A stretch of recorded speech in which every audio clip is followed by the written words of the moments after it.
Dès la minute après le drame, il y a eu de l'entraide par les coworkers, puis les coworkers plus affectés que d'autres financièrement, qui ont dit on pourrait aider nos collègues, puis la population a très vite aidé. Ça fait qu'on a voulu convertir un peu, permettre aux gens de convertir le désir d'aider dans cette campagne-là qui va servir en fait à rembourser le dommage vécu par les entrepreneurs, le dommage matériel, parce que naturellement, il y a eu un incendie, les gicleurs sont partis. C'est principalement des coworkers qui avaient des ordinateurs, leur matériel est perdu.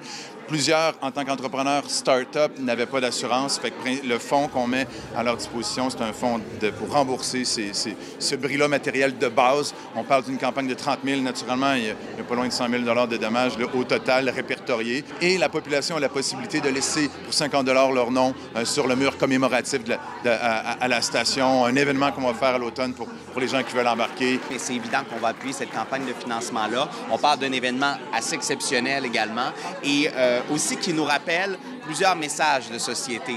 Un, bien entendu, la conduite au volant, qui est extrêmement important, qui est une bataille qui n'est pas encore gagnée, donc de bien conduire, d'avoir tous les outils, etc. Et aussi de protéger notre jeunesse, donc nos entrepreneurs, le start-up et tout ça. Alors, on sera là, il y a des défis qui sont importants. Et moi, aujourd'hui, non seulement je viens dire que le gouvernement du Québec, on est à leur côté et qu'on sera également là pour penser à la suite des choses pour pouvoir les appuyer. J'étais dans la cafétéria avec mon collègue de travail. Nous, on finissait de manger, en fait. On n'avait pas pris l'opportunité d'aller faire un cours de ukulélé ou d'aller sur la terrasse. On mangeait, on rangeait nos choses. Finalement, on avait fini notre dîner.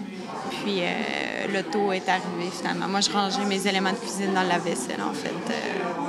Donc, c'est les derniers souvenirs que j'ai. J'ai été diagnostiquée avec un trouble, un traumatisme crânien léger. Puis ça, en fait, tout expert médical va affirmer qu'un suivi psychologique peut être pertinent. Pour ma part, je suis stagiaire pour un bureau qui se situe à Montréal. Donc, je ne suis pas une entrepreneur, travailleur autonome, mais il y en avait énormément. Puis, j'ai eu la chance de travailler là pendant 3 semaines parce que c'était un nouvel emploi pour moi.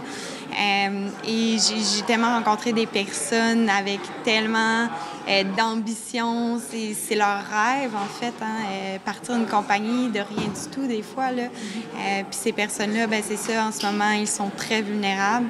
Donc, j'espère que, en fait, tout le monde va avoir un élan de bonté puis d'entraide pour vraiment les aider à travers cette difficile période.